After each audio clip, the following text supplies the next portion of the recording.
नमस्कार दोस्तों, ईरान ने आज बड़े पैमाने पर बैलिस्टिक मिसाइलों से इजराइल में जबरदस्त तबाही मचाई है। ये समझ लीजिए कि इजराइल का तेल अवीव पूरी तरह से युद्ध का मैदान बनता जा रहा है, जहां पर ईरान ताबड़तोड़ हमला कर रहा है। ईरान ने इस बार के हमले में नई रणनीति को अपनाया है और इजराइल के आयरन डोम को चीरता हुआ आसपास के क्षेत्र को ध्वस्त कर दिया है। ईरान नई रणनीति में क्लस्टर वारहेड को लॉन्च किया, जिसमें 3 से 4 बड़े पैमाने पर 100 केजी की क्षमता वाले बम थे। इन बमों को इंटरसेप्ट करना बहुत ही खतरनाक साबित होता है, जैसा कि इजराइल किया, और इन 100 केजी के क्षमता वाले बमों ने इजराइल के रिहायशी इलाकों में तबाही मचा दी। डोनाल्ड ट्रंप पूरी तरह से घुटने टेक दिए हैं, लगातार सीज फायर करने की गुहार लगा रहे हैं, मगर ईरान युद्ध को रोकने से साफ मना कर दिया है।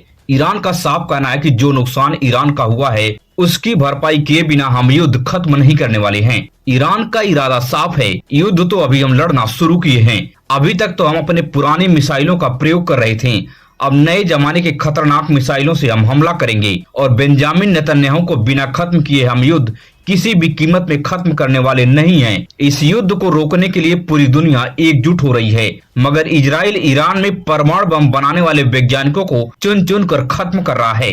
अमेरिका इजराइल का मुख्य टारगेट है कि ईरान को किसी भी कीमत पर परमाणु बम नहीं बनाने देना है, नहीं तो आने वाले दिनों में इजराइल और अमेरिका के लिए सबसे बड़ा चुनौती ईरान बन जाएगा। और एक मुख्य टारगेट यह भी है इजराइल और अमेरिका का किसी भी तरह से ईरान के तेल साइटों पर कब्जा जमाया जाए। जिस तरह से अमेरिका लीबिया और वेनेजुएला में तेल साइटों पर कब्जा कर लिया है, बिल्कुल यही रणनीति ईरान के साथ भी अमेरिका अपना रहा है और अपनी चाल को अंदर खाने चल रहा है। 24 दिन युद्ध चलने के बाद इजराइल ने अब खुली धमकी दे डाला है कि आने वाले समय में हम कई परमाणु बम का इस्तेमाल कर सकते हैं ईरान के ऊपर। इस धमकी के बाद ईरान ने साफ चेतावनी दी है, हम ईरानी इस परमाणु बम से डरने वाले नहीं हैं। जब तक हम बदला नहीं ले लेंगे तब तक हम इजराइल को छोड़ने वाले किसी भी कीमत पर नहीं हैं। हमारे पास मिसाइलों की कोई कमी नहीं है, हमारे पास मिसाइलों का पर्याप्त भंडार है। बंकरों में मिसाइलों का इतना बड़ा भंडार है, इसका इजराइल और अमेरिका को बिल्कुल भी अता पता तक नहीं है। आपको क्या लगता है कि ईरान बेंजामिन नेतन्याहू को खत्म कर पाएगा, या ईरान बेंजामिन नेतन्याहू को खत्म करने की सोचते सोचते खुद ही खत्म हो जाएगा? अपने राय को कमेंट में टाइप करके जरूर साझा करें। अब वहीं पर बड़ी खबर उत्तर प्रदेश से सामने आ रही है। असदुद्दीन ओवैसी के पार्टी AIMIM के उत्तर प्रदेश का प्रदेश अध्यक्ष शौकत अली ने विवादित बयान दे दिया है। शौकत अली ने साफ कहा कि हमें 2027 में उत्तर प्रदेश विधानसभा चुनाव में 111 नहीं बल्कि हमें 11 विधायक जिता दो, फिर देखना उत्तर प्रदेश में मुसलमानों का इनकाउंटर करने वालों को हम खुद ही इनकाउंटर करवाएंगे। मेरे दोस्तों, मेरे बुजुर्गों, मैं 111 नहीं, आप मुझे 11 जिता करके उत्तर प्रदेश से दे दो। मैं आपसे वादा करके जा रहा हूं, मैं आपसे वादा करके जा रहा हूं कि उत्तर प्रदेश में किसी मुसलमान का अगर इनकाउंटर होगा तो इनकाउंटर करने वाले का भी इनकाउंटर होगा। मैं वादा करके जा रहा हूं आपसे। इस बयान के बाद उत्तर प्रदेश की योगी आदित्यनाथ सरकार पर बड़ा सवाल खड़ा हो गया है कि आखिर इन लोगों के ऊपर कब उत्तर प्रदेश की सरकार एक्शन लेगी। ये लोग इसी प्रकार के विवादित बयान मुसलमानों को लेकर देते रहते हैं, मगर अब खबर निकल के आ रही है कि उत्तर प्रदेश की मेरठ पुलिस ने शौकत अली के ऊपर एक्शन लिया है और FIR दर्ज की है। मगर सबसे बड़ा सवाल है कि FIR दर्ज तो हो गई है, मगर गिरफ्तारी शौकत अली की कब होगी? उत्तर प्रदेश की विपक्षी पार्टियों का मानना है कि उत्तर प्रदेश में ओवैसी मुसलमानों को भड़का रहे हैं ताकि मुसलमानों की वोटों को पूरी तरह से छिटकाया जा सके, जिसका फायदा अपने आप किसी पार्टी को हो जाएगा। मगर सबसे बड़ा सवाल है कि असदुद्दीन ओवैसी जिस पार्टी के नेता हैं, उस पार्टी को अब पूरे देश में व्यापक पैमाने पर बढ़ाना चाहते हैं। फिर इस प्रकार की बयानबाजी आखिर उनका नेता किस प्रकार से कर रहा है? क्या वह सिर्फ मुसलमानों के नेता हैं? क्या वह सिर्फ मुसलमानों तक सीमित हैं? ये सब बड़े सवाल हैं। अगर नहीं सीमित हैं तो इस प्रकार की बयानबाजी से क्या हिंदू समाज असदुद्दीन ओवैसी को वोट करेगा? यह सबसे बड़ा सवाल है। अगर हिंदू असदुद्दीन ओवैसी को वोट नहीं करेगा तो क्या मुसलमानों के वोट लेकर ओवैसी एक भी विधायक उत्तर प्रदेश में बना सकते हैं? अगर नहीं बना सकते हैं तो क्यों ओवैसी सभी समाज को, सभी धर्म को जोड़कर नहीं चल रहे हैं? क्यों इस प्रकार की बयानबाजी आखिर वह करते हुए नजर आते हैं? उनके नेता भी करते हुए इस प्रकार की बयानबाजी नजर आते हैं। आपको क्या लगता है कि असदुद्दीन ओवैसी मुसलमानों की वोट बैंक में सेंधमारी कर पाएंगे, या उत्तर प्रदेश का मुसलमान असदुद्दीन ओवैसी को वापस हैदराबाद भेज देगा? वहीं पर अब बड़ी खबर दिल्ली से सामने आ रही है। दिल्ली के पूर्व मुख्यमंत्री अरविंद केजरीवाल ने बड़ा बयान दे डाला है।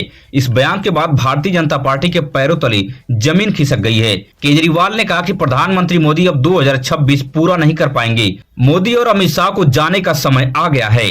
अरविंद केजरीवाल के इस बयान के बाद दिल्ली की राजनीति में पूरी तरह से हड़कंप मच गया है कि आखिर अरविंद केजरीवाल किस सूत्र के हिसाब से इस प्रकार की बयानबाजी कर रहे हैं। क्या सच में प्रधानमंत्री मोदी 2026 पूरा नहीं कर पाएंगे? इस प्रकार की बात बड़े पैमाने पर सोशल मीडिया पर उठना शुरू हो गया है।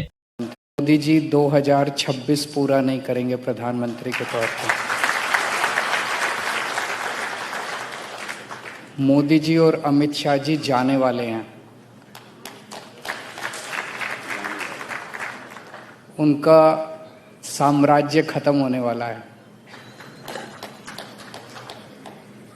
अभी आप हाल ही की समस्या को देख लीजिए। स्टेट ऑफ हार्मुज में हमारे 24 गैस सिलेंडर से लोडेड जहाजें फंसी हुई हैं, मगर 24 दिन हो गया युद्ध को चलते हुए, तब से अभी 3 से 4 जहाज ही आ पाई वहां से। तो क्या प्रधानमंत्री मोदी की विदेश नीति पूरी तरह से विफल साबित नहीं हो रही है? जब वह इस प्रकार के संकट से निपट नहीं पा रहे हैं, वह स्टैंड नहीं ले पा रहे हैं, तो आखिर वह कब तक प्रधानमंत्री बने रहेंगे? मगर आज प्रधानमंत्री मोदी संसद में खड़े होकर खुद सरेंडर कर गए हैं कि गैस सिलेंडर को लेकर कई बड़ी समस्याएं सामने आ रही हैं।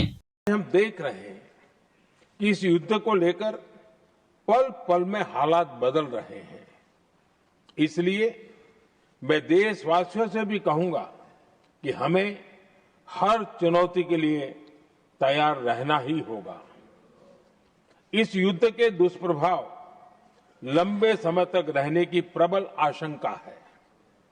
मगर कुछ दिन पहले यही भारतीय जनता पार्टी के लोग और यही प्रधानमंत्री कहते फिरते थे कि विपक्ष के लोग अफवाह फैला रहे हैं, आप लोग इनके बातों में न आएं। लेकिन आज प्रधानमंत्री मोदी संसद में खड़े होकर इस प्रकार के बयान क्यों दे रहे हैं? आखिर यह समस्या नहीं थी तो आखिर प्रधानमंत्री मोदी को क्यों कहना पड़ रहा है कि कोरोना जैसी आफत आने वाली है?